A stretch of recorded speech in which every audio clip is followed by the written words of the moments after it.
Assalamualaikum warahmatullahi wabarakatuh. Kali ini saya akan memaparkan tentang akuntansi piutang wesel atau not receivable. Nah, seperti kita ketahui bersama bahwa perusahaan ketika melakukan transaksi penjualan kredit ataupun memberikan pinjaman kepada pihak lain, maka akan muncul piutang. Salah satu jenis piutang selain ada piutang dagang, piutang usaha adalah yang disebut dengan piutang wesel. Nah, wesel, apa itu yang dimaksud dengan wesel?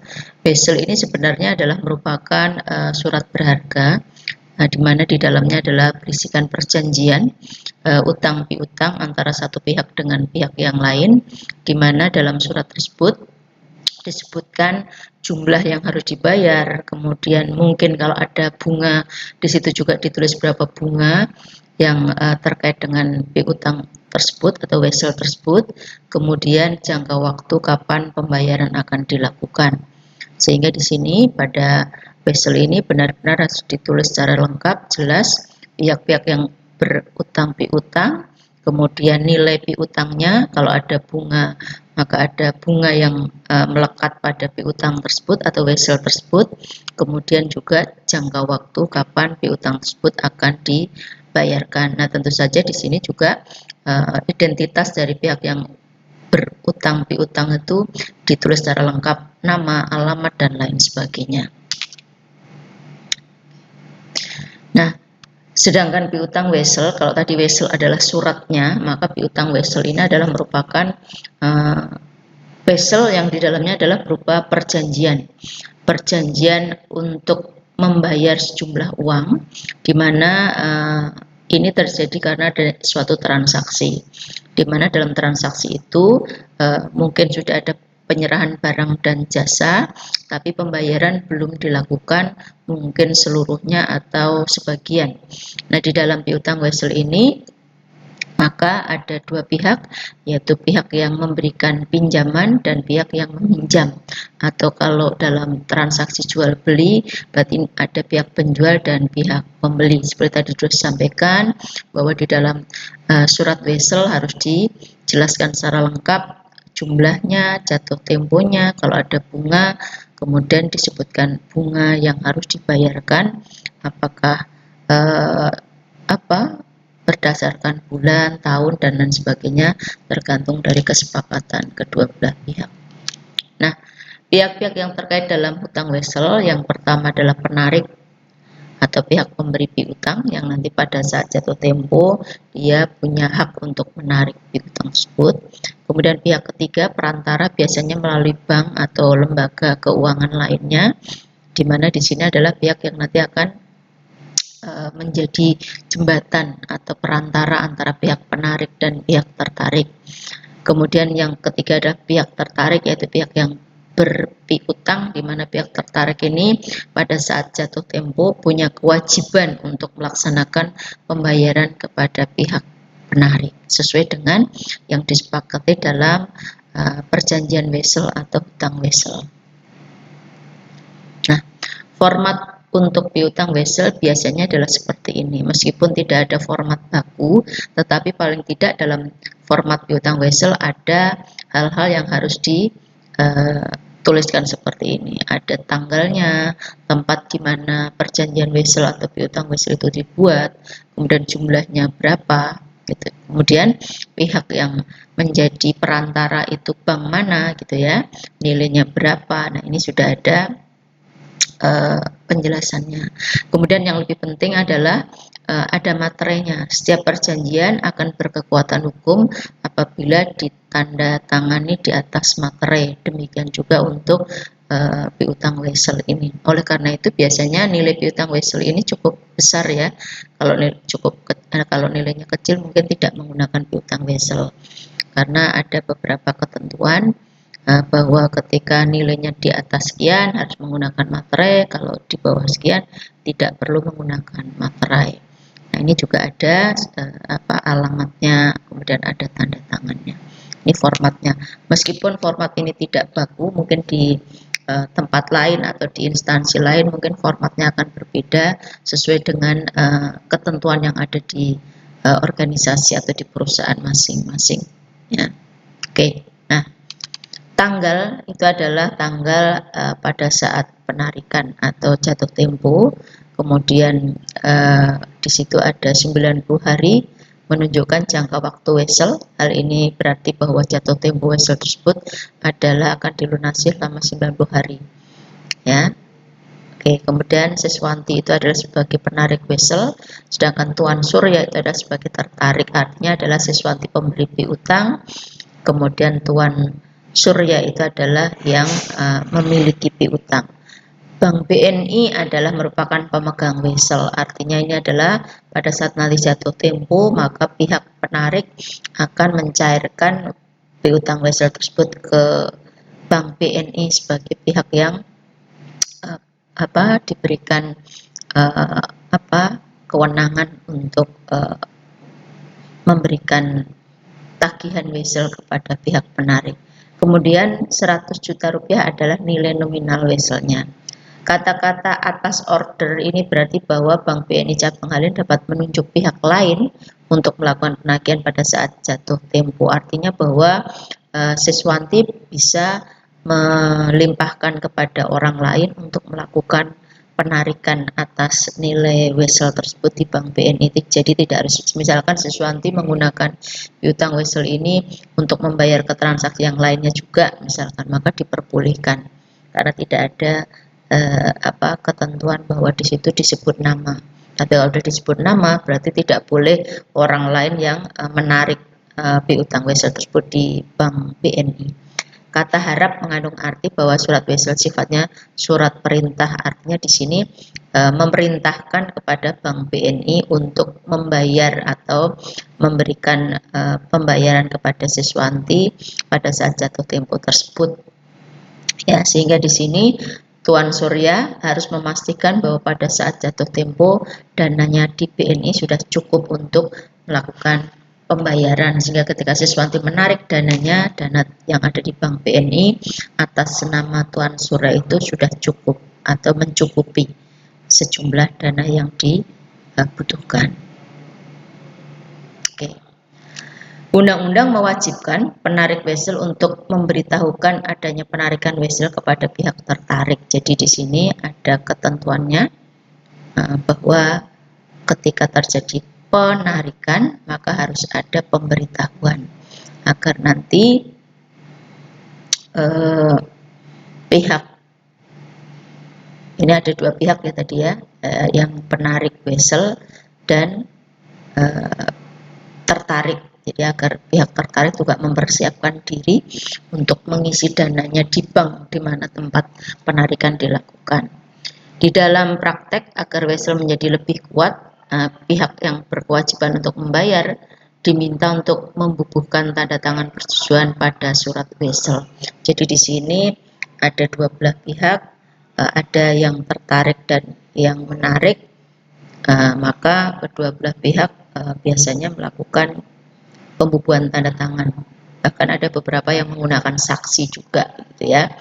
Ini karena piutang wesel ini punya konsekuensi hukum apabila pihak yang tertarik itu melakukan wan prestasi atau pengingkaran janji pada saat jatuh tempo tidak melakukan pembayaran, maka pihak penarik bisa melakukan tuntutan ke pengadilan berdasarkan dengan surat perjanjian wesel yang sudah ditandatangani oleh kedua belah pihak, sehingga nanti ini ada sebagai bukti otentik apabila ada pihak tertarik yang tidak melaksanakan kewajiban tersebut. Ya, penandatangan oleh pihak tertarik pada surat wesel disebut akseptasi, artinya di sini pihak tertarik menyetujui isi dari perjanjian piutang wesel tersebut. Nah, tadi sudah saya sampaikan, berarti kalau menyetujui, berarti pada saat jatuh tempo, pihak tertarik harus melakukan kewajibannya. Jika tidak melakukan kewajibannya, maka pihak tertarik bisa dilakukan tuntutan hukum karena melakukan tindakan yang melawan hukum. Oke. Nah, jenis piutang wesel di sini ada dua macam. Yang pertama adalah piutang wesel tanpa bunga. Kemudian yang kedua adalah piutang wesel dengan bunga. Jadi ini adalah terkait bagaimana nanti penyajiannya dalam laporan keuangan, kemudian juga terkait dengan pembayaran yang akan dilakukan.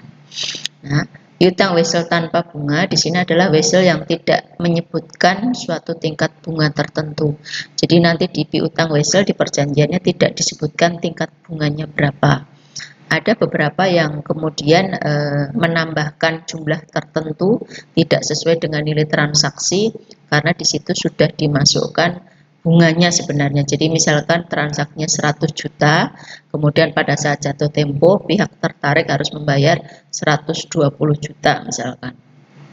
Artinya sebenarnya ini bunganya tidak dihitung berapa persen, tetapi pada waktu jatuh tempo tetap tertarik harus membayar lebih dari nilai nominal yang dilakukan pada saat transaksi.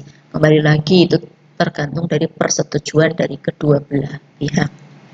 Kemudian piutang wesel dengan bunga. Nah, di sini piutang wesel dengan bunga maka disebutkan dengan jelas berapa tingkat bunga yang harus dibayarkan oleh pihak tertarik kepada pihak penarik. Biasanya dinyatakan dalam prosentase tertentu. Nah, ini adalah untuk menentukan tingkat bunga, maka di sini adalah nilai nominal wesel, artinya adalah nilai nominal transaksi, dikalikan dengan tingkat bunga per tahun, dikalikan dengan jangka waktu dalam pecahan setahun.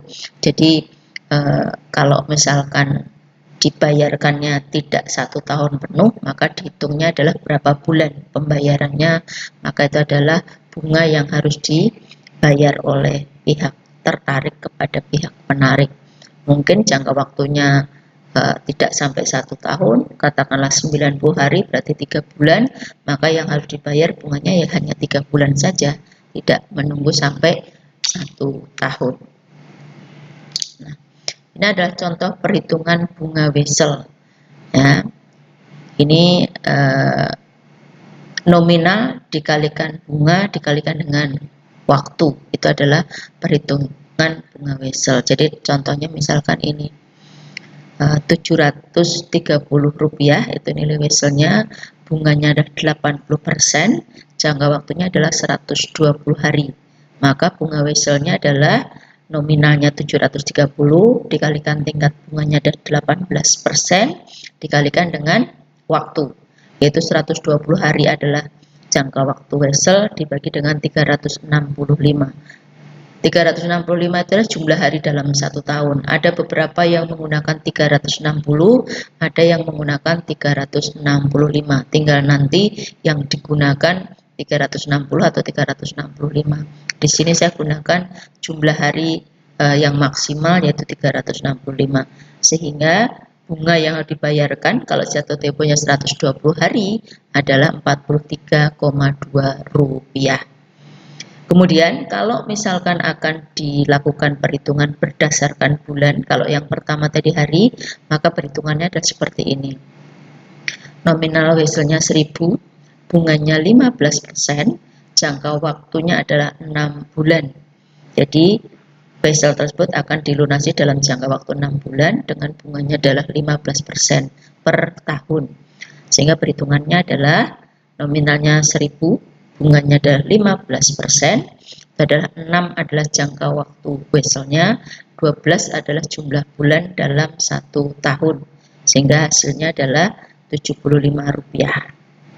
Nah, kalau misalkan mau menggunakan tahun, maka di sini 2000 nominalnya, bunganya 12%, jangka waktunya adalah 1 tahun, maka perhitungannya adalah 2000 dikalikan 12% dikalikan 1/1, karena 1 tahun ya, kalau 2 tahun ya berarti 2/1 gitu ya, itu Rp240. Nah, ini adalah contoh perhitungan wesel. Tentang nanti waktunya berapa yang apa yang digunakan, hari, bulan atau tahun, sekali lagi sesuai dengan kesepakatan yang ada di perjanjian piutang wesel. Selanjutnya, bagaimana akuntansi piutang wesel? Ada 3 pengakuan dalam akuntansi piutang wesel ataupun pencatatan.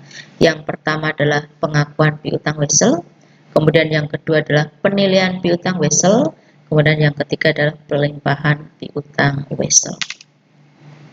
Nah, ini adalah pengakuan piutang wesel. Jadi kalau terjadi transaksi secara kredit, penjualan kredit misalkan, kemudian dalam transaksi penjualan kredit itu dibuatlah perjanjian wesel, maka jurnalnya adalah seperti ini. Piutang wesel, debit, kreditnya adalah penjualan yang dicatat sebesar nilai transaksinya. Kemudian kalau piutang wesel itu timbul karena memberikan pinjaman bukan karena penjualan, maka jurnalnya adalah piutang wesel debit, kemudian kreditnya kas. Kemudian kalau piutang wesel ini karena perubahan dari piutang dagang ke piutang wesel, karena ini ada beberapa transaksi di mana sebelumnya adalah piutang dagang kemudian dirubah menjadi piutang wesel. Ke perubahan dari pengakuan piutang dagang ke piutang wesel, jurnalnya adalah debitnya piutang wesel, kreditnya piutang dagang, sehingga dengan jurnal ini piutang dagangnya jadi berubah menjadi piutang wesel pada saat pengakuan ataupun pencatatan ataupun penyajian di dalam laporan keuangan. Oke, contoh transaksi. Ini adalah kalau piutang wesel terjadi karena adanya penjualan kredit atau terjadi karena penjualan kredit. Tanggal 1 September 2022, PT Surya menjual barang kepada CV Dharma seharga 100 juta. PT Surya menghendaki agar piutangnya dikuatkan dengan surat wesel yang disetujui oleh CV Dharma dengan nominal 102.500.000. Nah, ini berarti tidak berbunga ya. Wesel yang tidak berbunga, tapi nominal pada saat jatuh tempo ada tambahannya yaitu 2.500.000. Tapi bukan bunganya berapa persen ya. Jangka waktunya adalah 90 hari atau 3 bulan. Nah, perhitungannya adalah seperti ini. Jurnalnya. Piutang wesel 102.500.000, debit kreditnya adalah penjualan 102.500.000. Artinya di sini adalah pada saat nanti jatuh tempo, CV Dharma sebagai tertarik harus melakukan pembayaran ke PT Surya sebagai penarik sebesar 102.500.000 atas transaksi penjualan yang dilakukan pada tanggal 1 September senilai 100 juta rupiah. Ya, ini adalah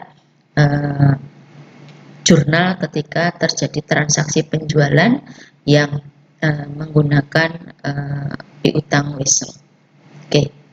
Kemudian ini adalah pemberian pinjaman. Jadi ini adalah perusahaan memberikan pinjaman kepada perusahaan lain. PT Nusa memberikan pinjaman ke CV Barito, nilainya adalah 100 juta. CV Barito menyerahkan selembar piutang wesel dengan jangka waktu 60 hari dan bunganya 12%. Nah, berarti ini ada wesel berbunga. Oke. Nah, pada saat terjadi transaksi, maka akan dilakukan pencatatan piutang wesel, debit dan kreditnya kas senilai 100 juta. Untuk bunga tidak diperhitungkan pada saat transaksi atau tidak dicatat pada saat transaksi. Bunga baru akan dicatat pada saat atau diakui sebagai pendapatan bunga pada saat pembayaran. Jadi pada saat jatuh tempo ketika terjadi pembayaran setelah 60 hari maka bunga baru akan diperhitungkan. Pada saat transaksi tidak dicatat faktor bunganya. Ya, oke. Kemudian ini adalah contoh transaksi apabila adanya perubahan pengakuan yang tadinya piutang wesel berubah menjadi piutang dagang. Ini adalah PT Merapi mempunyai piutang dagang kepada PT Sindoro nilainya adalah 100 juta. Yang jatuh tempo 30 Juni 2022. Pada tanggal 1 Juli 2022, PT Sindoro minta kepada PT Merapi agar kewajibannya diubah dengan menyerahkan sebuah piutang wesel bernilai 100 juta dengan bunga 18%, jangka waktunya 90 hari. Nah, ini adalah seharusnya pada 30 Juni sudah ada pembayaran piutang dagang. Tetapi kemungkinan PT Merapi belum memiliki dana pada saat tanggal 30 Juni sehingga melakukan reschedule sebenarnya.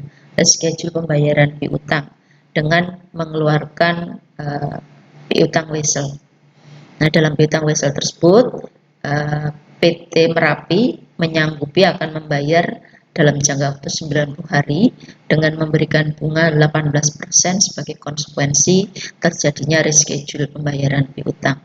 Kalau itu memang disepakati antara PT Merapi dan PT Sindoro, maka yang tadinya piutang dagang dirubah menjadi piutang wesel.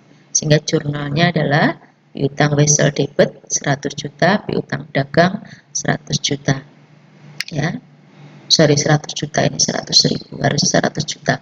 Nah, bunga baru akan diperhitungkan apabila pada saat jatuh tempo terjadi pembayaran. Ya, oke, ini 100 juta ya, bukan 100.000. Oke. Kemudian yang kedua adalah penilaian piutang wesel. Penilaian piutang wesel di sini ada beberapa catatan yang perlu diperhatikan.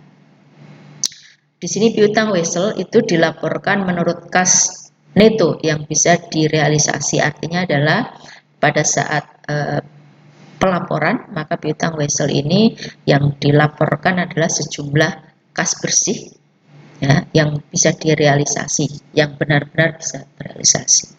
Kemudian rekening cadangan untuk piutang wesel adalah rekening cadangan kerugian piutang.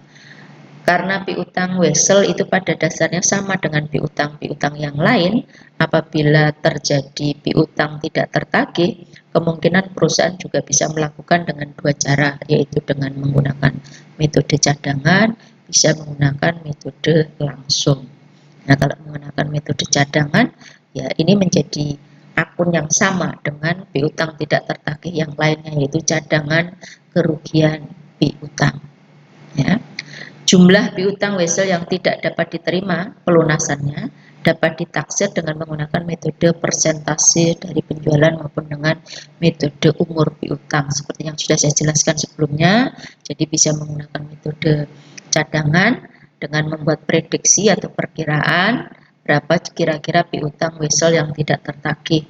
Nah, untuk membuat metode cadangan bisa menggunakan metode persentase dengan metode umur piutang yang sudah saya jelaskan pada paparan berikutnya. Tekniknya sama, caranya sama, metodenya sama, menjurnalnya juga sama. Oke.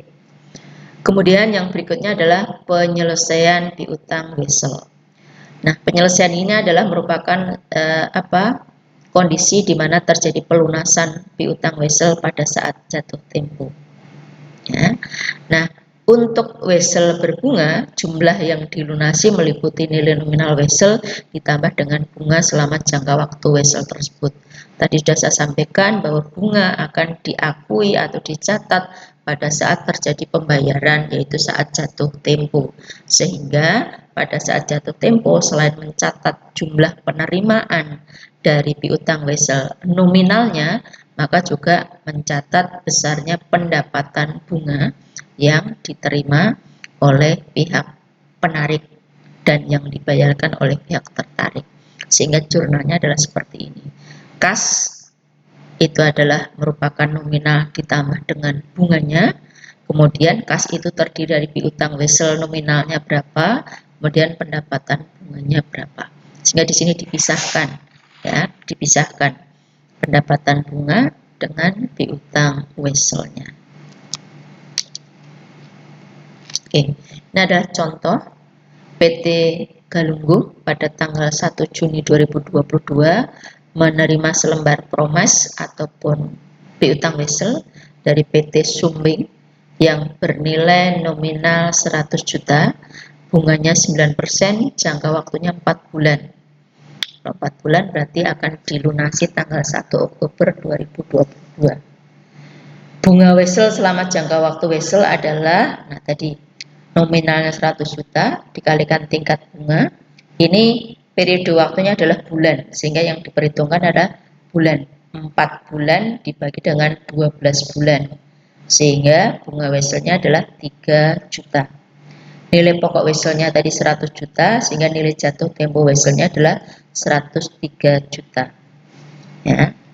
Pada saat transaksi, jurnalnya yang dicatat hanya sebesar 100 juta. Ya. Nah, ini adalah pada saat jatuh tempo yaitu 1 Oktober 2022. Kas yang diterima adalah 103 juta, yang diperoleh dari piutang wesel nominalnya adalah 100 juta dan pendapatan bunga adalah 3 juta. Adalah mencatat pada saat jatuh tempo. Maka di sini ada tanggalnya 1 Oktober atas transaksi tadi ada 1 Juni, jangka waktunya adalah 4 bulan. Oke. Kemudian ini adalah piutang wesel yang tidak dapat ditagih. Jadi kalau misalkan ada piutang wesel tidak dapat ditagih, maka ini adalah jurnalnya. Itu metode yang cadangan. Cadangan kerugian piutang, kreditnya adalah piutang wesel. Di situ mau ditambahkan cadangan kerugian piutang wesel juga silahkan. Mau digabung dengan cadangan kerugian piutang yang lain silahkan. Jadi itu tergantung dari bagaimana perusahaan akan melakukan pencatatan atau akun yang digunakan. Ya, karena di sini cadangan kerugian piutang ini berarti gabungan dari piutang-piutang yang lain. Cadangan kerugian piutang yang lain, tidak hanya piutang wesel saja. Artinya di sini adalah ketika perusahaan membuat cadangan kerugian piutang, dari piutang wesel sendiri berapa yang benar-benar tidak tertagih, sehingga lebih kontrolnya lebih mudah. Tidak, cadangan kerugian piutangnya tidak hanya untuk cadangan kerugian piutang wesel saja, tapi cadangan kerugian piutang untuk piutang-piutang yang lainnya. Oke. Ini contohnya, tanggal 1 Oktober PT Sumbing tidak dapat menyelesaikan kewajibannya dalam hal seperti ini. Pada tanggal 1 Oktober dalam pembukuan PT Galunggung harus dibuat jurnal sebagai berikut. Nah, piutang dagangnya 103 juta, kemudian piutang weselnya 100 juta, kemudian pendapatan bunganya 3 juta. Ya.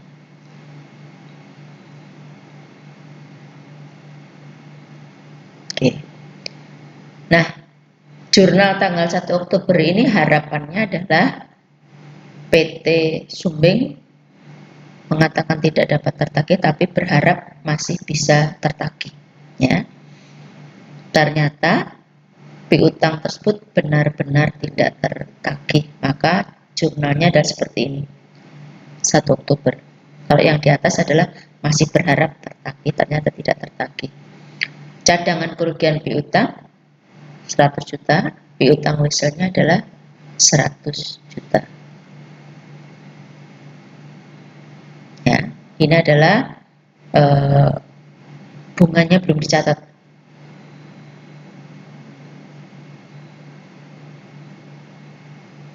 Tapi ada juga yang membuat jurnal kalau bunganya juga dicatat.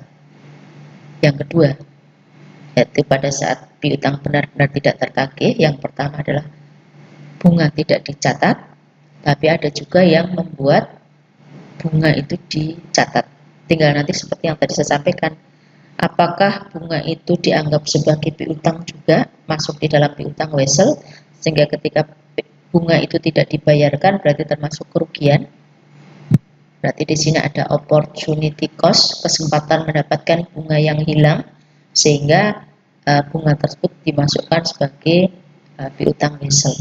Kalau yang di atas, bunga itu tidak dianggap sebagai penerimaan dari piutang, sehingga tidak dicatat.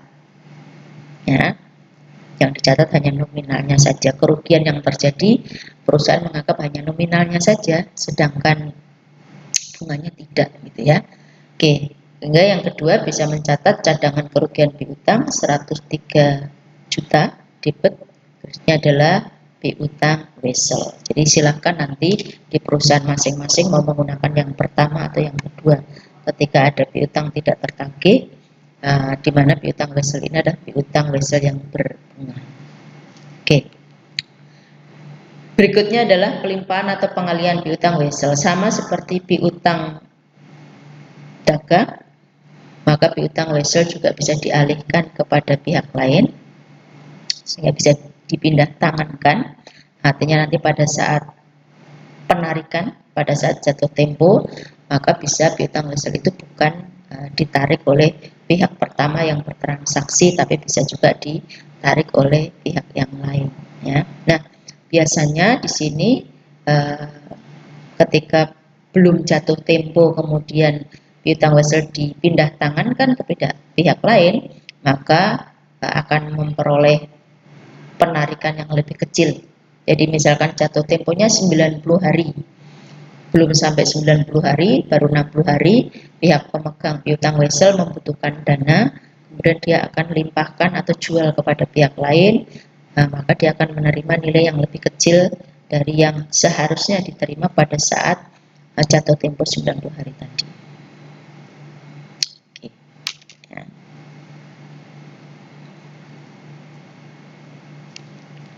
Nah, ini adalah pendiskontoan piutang wesel.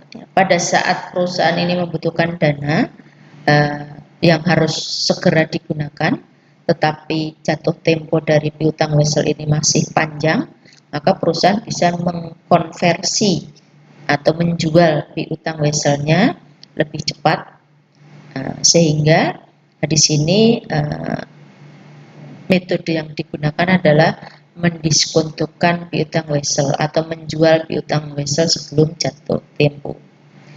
Piutang wesel atau pemegang piutang wesel mengalihkan atau menyerahkan atau menjual kepada pihak lain, biasanya adalah kepada bank, kemudian akan menerima pelunasan pada tanggal jatuh tempo tersebut. Ya, pemegang wesel akan menerima pembayaran yang jumlahnya lebih kecil daripada nilai jatuh tempo yang bersangkutan.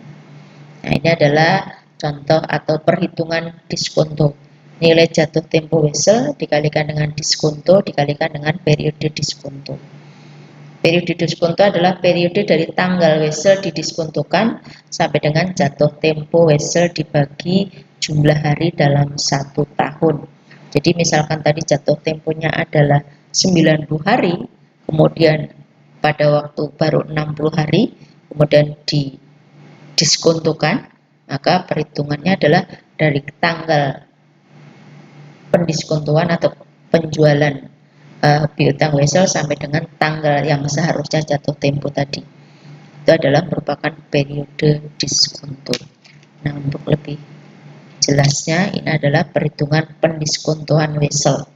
Nilai nominal weselnya, kemudian bunganya dihitung dengan cara yang tadi sudah saya jelaskan di depan, kemudian nilai jatuh temponya berapa yang harus dibayarkan, kemudian diskontonya itu nanti akan mengurangi karena tadi sudah dijelaskan bahwa pada saat sebelum jatuh tempo apabila dijual maka nilainya akan lebih rendah.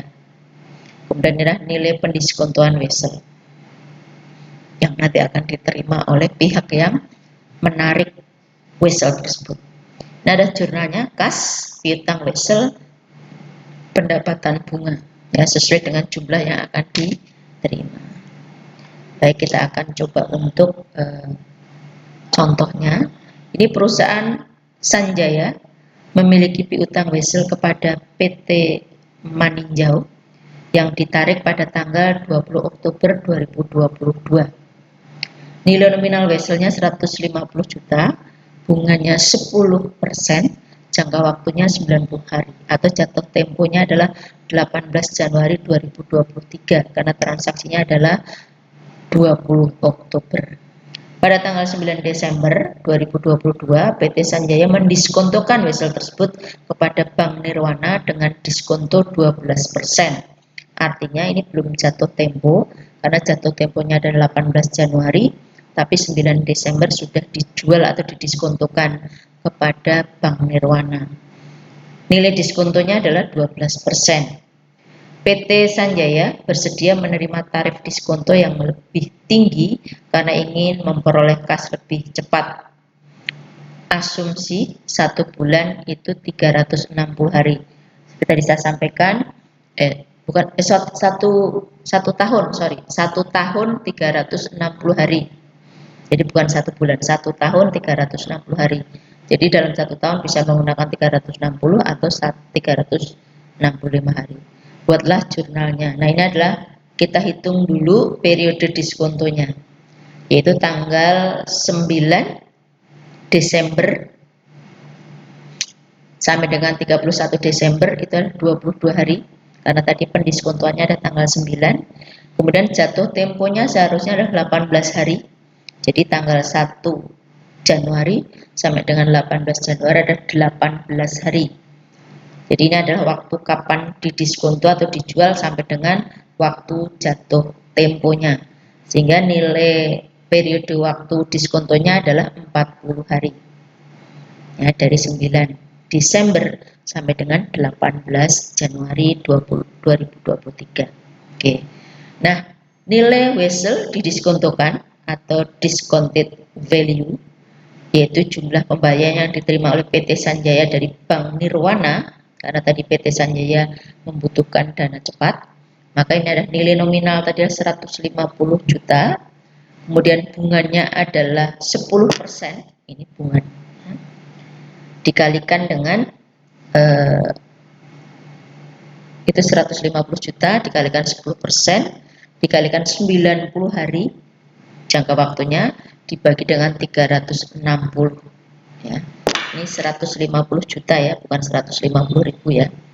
Sehingga nilainya adalah 3.750.000. Nah, sehingga pada saat jatuh tempo wesel seharusnya nilai yang harus diterima adalah 153.750.000 ya. Nah, karena didiskontokan menjadi 12% ya, 12% ya, nilai diskonto tadi ada 12%, maka nilai diskonto ini akan mengurangi jumlah yang diterima oleh PT Sanjaya.